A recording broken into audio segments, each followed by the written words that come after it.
Assalamualaikum warahmatullahi wabarakatuh. Selamat datang di channel saya. Perkenalkan, nama saya Aditya Agus Febriansah. Kali ini saya ingin mau membahas tentang suatu lembaga atau dinas yang ada di NTB. Salah satunya adalah Dinas Pendapatan Daerah atau Bapeda. Simak pembahasannya berikut dari saya. Pengertian pendapatan daerah. Pendapatan daerah merupakan penerimaan yang sangat penting bagi pemerintah daerah dalam menunjang pembangunan daerah guna membiayai proyek-proyek dan kegiatan-kegiatan daerah. Berdasarkan Peraturan Pemerintah RI Nomor 15 Tahun 2000 tentang pengelolaan dan penanggung-jawaban keuangan daerah yang dikutip dari buku himpunan Peraturan Pelaksanaan Undang-Undang Otonomi Daerah, yang dimaksud dengan pendapatan daerah adalah, dengar nih, semua penerimaan kas daerah dalam periode tahun anggaran tertentu yang menjadi hak daerah. Sedangkan sumber-sumber pendapatan daerah sebagai penerimaan khas daerah, kas ya teman-teman, kas. Penerimaan kas daerah merupakan sarana pemerintah daerah untuk melaksanakan tujuan mengoptimalkan kemakmuran rakyat, yaitu menumbuh kembangkan masyarakat di segala bidang kehidupan. Nah, di sini ada 3 kelompok pendapatan daerah, yaitu pendapatan asli daerah atau PAD, dana perimbangan, dan lain-lain penerimaan yang sah. Nah, kita kali ini akan masuk dalam pendapatan asli daerah yang berasal dari sumber-sumber pendapatan. Pendapat yang pertama itu adalah pendapatan asli daerah. Pendapatan asli daerah atau PAD merupakan sebuah penerimaan daerah yang berasal dari sumber ekonomi asli daerah. Ya, maksudnya di sini tuh teman-teman, pendapatan daerah asli daerah itu merupakan ya pendapatan dari daerah itu tersendiri. Sebenarnya dari faktor wisata, pajak daerah, retribusi daerah, bagian laba usaha daerah, dan masih banyak yang lainnya. Contoh yang ada di pajak daerah. Pajak daerah ini merupakan bagian pendapatan asli daerah atau PAD yang terbesar di daerah tersebut. Kemudian disusul dengan pendapatan yang berasal dari retribusi daerah. Adapun yang dimaksud dengan pajak daerah hampir tidak ada bedanya dengan pengertian pajak pada umumnya. Seperti yang dikutip dalam buku Ekonomi Publik karangan M. Suparmoko, yaitu pajak daerah merupakan iuran wajib yang dilakukan oleh orang pribadi atau kepada pemerintah daerah tanpa balas jasa langsung yang dapat ditunjuk, yang dapat dipaksakan berdasarkan peraturan perundang-undangan. Lanjut ya teman-teman. Lanjut ya. Yang kedua itu adalah retribusi daerah. Di samping pajak daerah, sumber pendapatan asli daerah yang cukup besar peranannya dalam menyumbang pada terbentuknya pendapatan asli daerah itu adalah retribusi daerah, seperti dikutip dalam buku Ekonomi Publik karangan Muhammad Suparmoko, yaitu kurang lebih bunyinya seperti begini.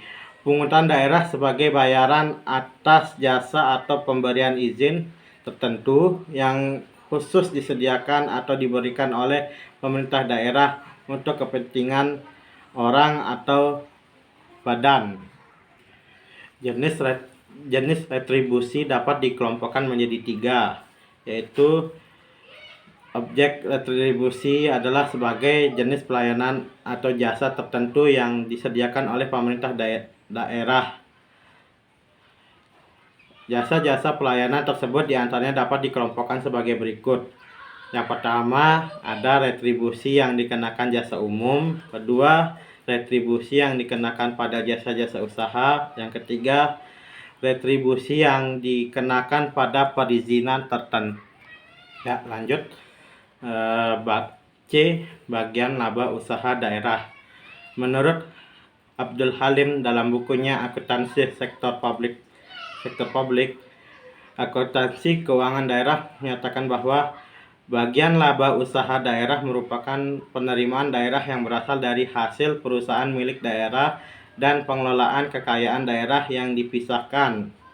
Penerimaan ini antara lain berasal dari BPD, perusahaan daerah, dan pernyataan modal daerah kepada pihak ketiga. Selanjutnya D. Lain-lain pendapatan asli daerah. Lain-lain pendapatan asli daerah adalah pendapatan yang juga merupakan pendapatan daerah yang diterima oleh pemerintah. Lain-lain pendapatan asli daerah adalah merupakan penerimaan daerah yang berasal dari lain milik pemerintah daerah. Lain-lain pendapatan asli daerah merupakan penerimaan daerah yang diperoleh pemerintah daerah dari barang atau jasa yang dimiliki pemerintah. Nah, maksudnya di sini penerimaan itu berasal dari yang A. Pertama itu hasil penjualan barang milik daerah. Contohnya penjualan drum bekas atau aspal. Yang kedua itu adalah penerimaan jasa giro. Nah, lanjut untuk yang kedua adalah dana perimbangan. Dalam rangka menciptakan suatu sistem perimbangan keuangan yang proporsional, demokratis, adil, dan transparansi berdasarkan atas pembagian kewenangan pemerintah antara pemerintah pusat daerah, maka diundangkan maksudnya kawan, Undang-Undang Nomor 25 Tahun 99 tentang perimbangan, yaitu dana yang bersumber dari penerimaan anggaran pendapatan dan belanja negara atau APBN yang dialokasikan kepada pemerintah untuk membiayai kebutuhan daerah dalam rangka pelaksanaan desentralisasi. Sedangkan menurut Dedi Supriyadi Bratakusuma dan Dadang Solihin, dana perimbangan itu merupakan sumber pendapatan daerah yang berasal dari anggaran pendapatan belanja negara atau APBN untuk mendukung pelaksanaan kewenangan pemerintah daerah dalam mencapai tujuan pemberian otonomi daerah, yaitu terutama peningkatan pelayanan kesejahteraan masyarakat yang semakin membaik. Nah, di sisi lain ada beberapa faktor permasalahan yang terdapat dalam pendapatan daerah, terutama yaitu faktor yang paling besar, yaitu adalah faktor kemiskinan. Faktor kemiskinan ini merupakan masalah multidimensi karena berkaitan dengan ketidakmampuan akses secara ekonomi, sosial, budaya, politik, dan partisipasi dalam masyarakat. Kemiskinan ini secara harfiah juga didefinisikan sebagai suatu kondisi ketidakmampuan secara ekonomi untuk memenuhi standar hidup rata-rata masyarakat di suatu daerah. Nah, kondisi ketidakmampuan ini ditandai dengan rendahnya pangan, sandang maupun papan. Kemampuan pendapatan yang rendah ini juga akan berdampak berkurangnya kemampuan untuk memenuhi standar hidup rata-rata seperti standar kesehatan masyarakat dan standar pendidikan. Nah, jadi teman-teman itu maksudnya ya, ada kemiskinan itu salah satu dampak untuk salah satu dampak terbesar di pendapatan daerah tersebut ya, karena ya tadi dibilang itu ketidakmampuan secara ekonomi untuk memenuhi standar. Bagaimana bisa kalau orang kemiskinan itu bisa membantu pendapatan daerah? Kan tidak mungkin kemiskinan itu dapat membantu daerah. Yang adanya daerah itu menjadi defisit kan, bukan profit. Nah, lanjut ya. Nah, tunggu sebentar teman-teman. Saya agak di sini pendapatan daerah itu juga memiliki perencanaan dan perjanjian di dalam kinerja tersebut. Perencanaan yang dimaksudkan dalam sistem akuntabilitas kinerja instansi pemerintah atau SAKIP adalah merupakan perencanaan strategis yang merupakan suatu proses awal dari rangkaian proses dalam usaha untuk mencapai tujuan atau rangkaian pengambilan keputusan berorientasi pada hasil yang dicapai selama kurun waktu 1-5 tahun ke depan ya teman-teman, yaitu secara sistematis dan berkesinambungan serta dengan memperhatikan dan mempertimbangkan internal, kekuatan dan kelemahan serta lingkungan eksternal, peluang dan tantangan. Dan perencanaan kinerja dalam sistem akuntabilitas kinerja instansi merupakan instrumen pertanggungjawaban sekaligus instrumen manajemen kinerja. Perencanaan yang dimaksud di sini adalah perencanaan strategis yang merupakan langkah awal untuk melakukan pengukuran kinerja instansi pemerintah. Yang selanjutnya, pelaksanaan tugas dan fungsi Bapeda tersendiri. Bapeda melaksanakan fungsi penunjang urusan pemerintah bidang perencanaan dan fungsi penunjang urusan pemerintahan bidang penelitian dan pengembangan. Tugas dan fungsi dari Bapeda itu sendiri antara lain merumuskan bahan kebijakan strategis, pengendalian dan pembinaan kegiatan perencanaan, pengendalian dan evaluasi pembangunan daerah, pemerintahan dan pembangunan manusia, perekonomian dan sumber daya alam, infrastruktur dan kewilayahan. Yang kedua, merumuskan bahan kebijakan dan menetapkan kebijakan di bidang perencanaan pembangunan daerah, penelitian dan pengembangan daerah, strategis pembangunan daerah, arah kebijakan sektor strategis dan lintas sektor, dan masih banyak yang lainnya.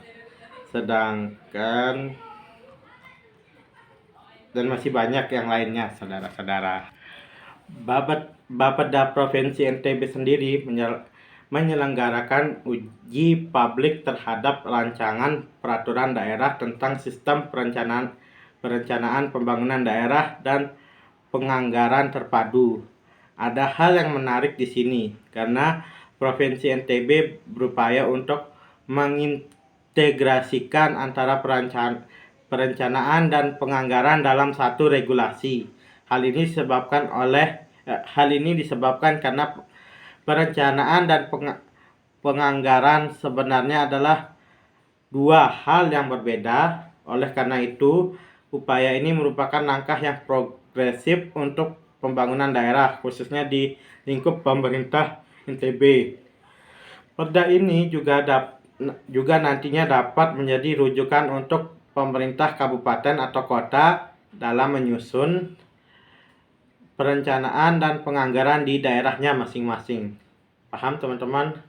Nah, dan Dalam laporannya, Kepala Bapeda Provinsi NTB, Khairul Masul mengatakan bahwa Perda ini juga sesuai dengan amanat dari Undang-Undang Nomor 25 Tahun 2004 tentang Sistem Perencanaan Pembangunan Nasional, bahwa daerah juga harus menyusun sistem perencanaan pembangunan daerahnya masing-masing, khususnya untuk Provinsi NTB.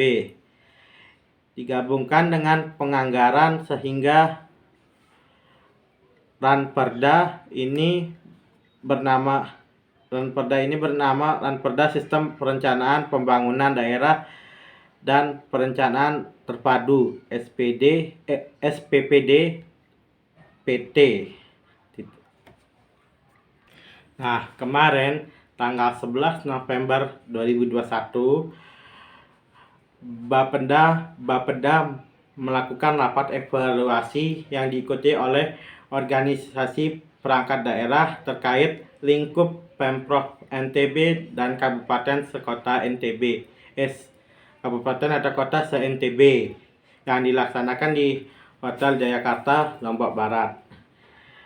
Kepala Bapeda NTB, Dr. Insinyur Haji Iswandi, MSI, menyatakan di tengah kekurangan pendapatan daerah maupun transport pusat yang menurun, dengan adanya DBHCHT, Pemda harus bersyukur.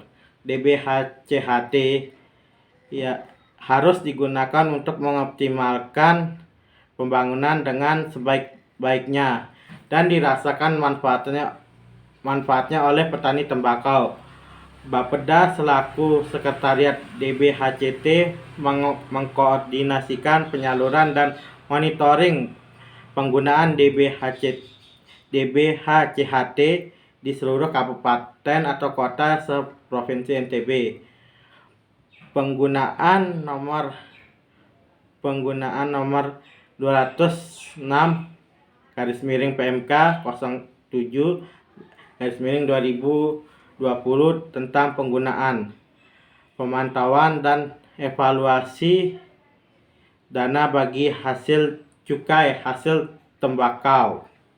Penggunaan DBHCHT baik yang merupakan bagian provinsi maupun bagian kabupaten atau kota dialokasikan untuk mendanai program kegiatan pada bidang kesejahteraan masyarakat sebesar 50%, bidang penegakan hukum 25%, dan bidang kesehatan 25%. Kepala Bidang Perekonomian dan Sumber Daya Alam Bapeda NTB, Iskandar Zulkarnain, yang dikonfirmasikan oleh Suara NTB 15 November 2021 menjelaskan penggunaan DBHCHT di masing-masing OPD mengacu pada PMK nomor 206 tahun 2020. Selain menggelar rapat evaluasi pekan kemarin, rapat koordinasi dengan OPD terkait juga dilakukan beberapa kali secara offline dan online. Nah, pembahasan ini saya sampai di sini saja terlebih dahulu. Mohon maaf apabila saya masih terbantah ya, kata-katanya tidak terlalu lancar. Mohon maaf karena saya juga manusia, tidak